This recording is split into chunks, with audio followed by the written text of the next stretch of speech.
Hi, welcome to my channel. My name is Annie and this is Unity Consciousness. Today we'll be discussing the energy that will be prominent this week, beginning today, the 31st of January, and moving through the weekend. Before we get started, talking about this week's energy, I would like to acknowledge the Chinese New Year. Today is actually New Year's Eve when it comes to the Chinese New Year. Tomorrow starts the Year of the Tiger. So happy Chinese New Year to everyone. Now we can start this week's energy. I do want to back up to yesterday because yesterday the sun was square Uranus and that energy came in late last week. But funny story that is an exact depiction of sun square Uranus. Uranus controls the electronics, but your passwords and that sort of thing. Well, I locked myself out of my phone. I did it to myself. I got a notification that I needed to change my PIN to get into my phone, and I did it quickly. I was doing too many other things all at the same time, and I changed the password, and I forgot to write it down. So I had a general idea of what I thought it would be, ended up locking myself out of my phone. Long story short, once I stepped away, gave myself some time, I was able to remember the password as I saved it and get back into my phone. So you may be experiencing some of those lovely moments where the sun squares Uranus in your world, and just have patience because it will come full circle. But in addition to that energy, the new moon tomorrow on the 1st, it is a new moon in Aquarius, is going to trigger the Saturn-Uranus square of 2021. And it's interesting because we are also coming off of a Mercury retrograde cycle, two profound. Mercury is going to go direct this week, and Venus went direct not long ago, still both of them in shadow, but truly moving, having forward momentum again. Now, those retrograde cycles were very, very, very impactful to me.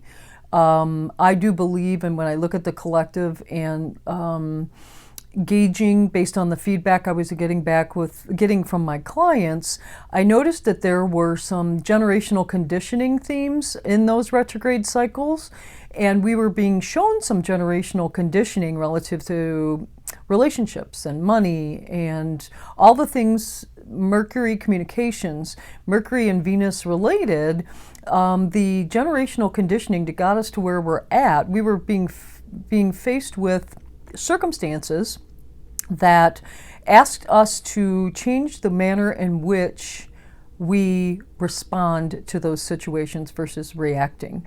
So you take the Saturn-Uranus configuration all of 2021, which was freedom versus restriction, traditional versus new age, and you then take those lessons that we learned when we were faced with those squares, and then you throw the retrograde cycles in, Mercury and Venus.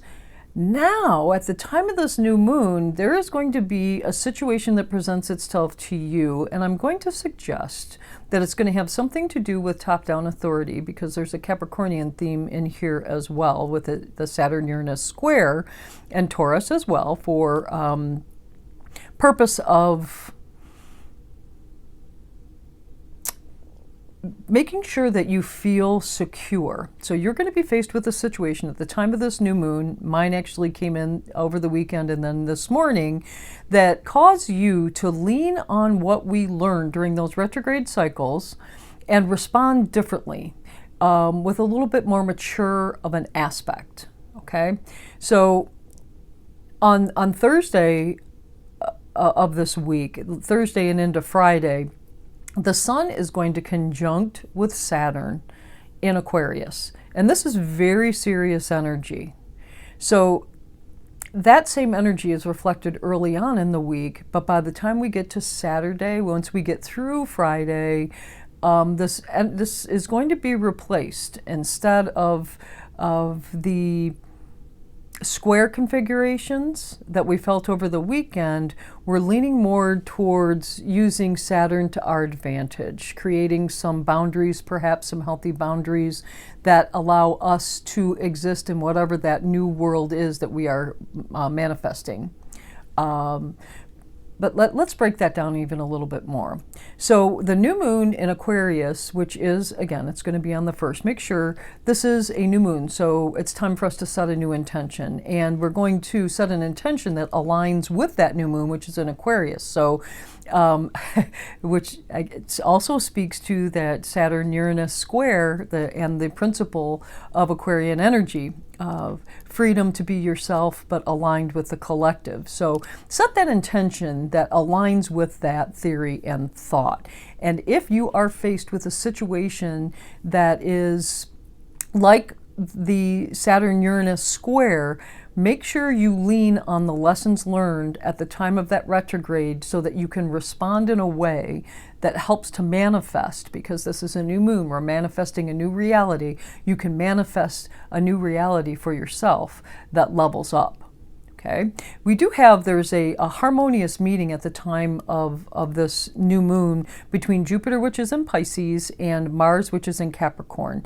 And I love it because it's allowing you to apply some compassion to whatever the situation is that presents itself. And it's compassion and its connection to action and ownership, owning something that's yours, applying compassion to the situation, and then taking action to correct the situation or realign yourself within that situation so that you can create this new reality for yourself. We truly are rewriting our foundations. We've had 2 pretty significant retrograde cycles that are adjusting our foundations and where we align our energy. And now we are tangibly rewriting our foundations using our intuition, because Neptune's in Pisces, so your intuition will lead you down that correct path, and it's for the purpose of expansion. Jupiter, that energy is just going to continue to expand. You have the courage necessary to make these changes and to create an intention that is aligned with your greater good. Jupiter is going to just open doors for you. I love that. I absolutely love that. Then on Thursday, Mercury goes direct this week. Super excited about that. Mercury retrograde season, as I mentioned. I do believe that there had a lot, for me, it fell in my family sector, and the generational conditioning associated with that. And there were a lot of things that came up that were healed. It was a wonderful healing retrograde season for this household, that's for certain.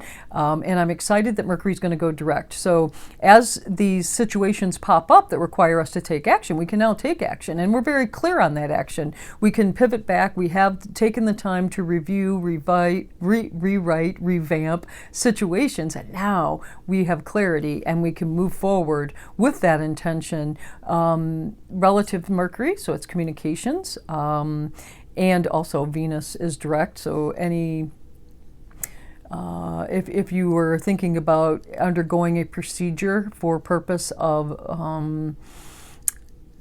beauty, feel free. You want to change your hairstyle, now's the time to do it. Feel free to do that. We've got all planets going direct, and I think that's fabulous. That also speaks of our momentum. I mentioned that the pace is going to definitely pick up, and yes, our planets will be going direct, even though we still in shadow for a couple of more weeks. If I had a launch to do, I think I'd even wait till closer to the end of the month, right around the 24th, to launch, especially new technology. But we have all planets moving forward again, all the major planets anyway, leaving the asteroids out of it, but the major planets are moving forward until the end of April, and it is not eclipse season, so it is time for us to set that intention, to utilize this energy to move us forward, level up, use that Capricorn energy, reroute your foundation. Lessons learned from Venus retrograde, Mercury retrograde. You've got Pluto and Mercury almost hand in hand here as well. So we are really rewriting our communication styles. We are re-establishing our foundations that are solid and rooted in Aquarian energy. How best for ourselves so we can level up, but also how we fit into the collective and allowing other people to be who they are in this process. So then on Friday, we've got early energy in the morning. Mars in Capricorn is going to sextile Jupiter in Pisces. Remember, sextile is do something to get something. So we have Opportunities will be plenty on this day. And like I said, early in the week, we may have some pretty serious energy that kicks our week off. And by the time we get to Friday and we have this fun energy that's coming in, look for that opportunity that presents itself when Friday presents. And this will be early on in the day.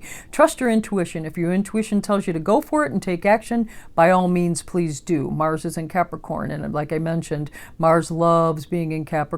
So it will allow you to take action to rewrite that the foundations that will support you moving forward and allow those to be expanded, with Jupiter being in Pisces as well. Then later in the day, that's when the Sun connects with Saturn. And this is when we'll begin to reap some of those rewards for discipline, for boundaries, good boundaries that you've created for yourself. These are going to start paying off. Courage that you took earlier in the week to overcome some of these situations will also be rewarded on this day. It is time to step up. By stepping up, leveling up, using your courage to align yourself with the greater good and having high expectations for yourself relative to Aquarian energy, this week that manifestation is going to happen before the week is over. So something very serious, very rooted in pessimism maybe even, will be replaced with joy and hope by the end of the week. So that's what I have for you this week. When you're faced with circumstances, please apply the lessons learned during these very recent retrograde cycles. They were profound. We won't have another Venus retrograde for quite some time. So make sure you reflect back on those lessons learned, the things that those applications that we can put forth now to level up so that we can rebuild our Capricorn foundation on something that's a little more aligned with who we are, how we fit in with the collective. Our authentic self fits into the collective, being very different, but all needing each other to perform as one. It is time for us to level up and raise our vibration of the collective in the process. I'm so glad you're with me today. Thank you so much for stopping by. My day is always better with you in it. If you like this video, please do like it. If there's somebody that you feel could be helped by this video, please share it with them. And if you want to know when I'm dropping the videos, click the subscribe button. Any questions or comments, post them in the comment box below, and I will get back with you ASAP. Have a fabulous week. Namaste.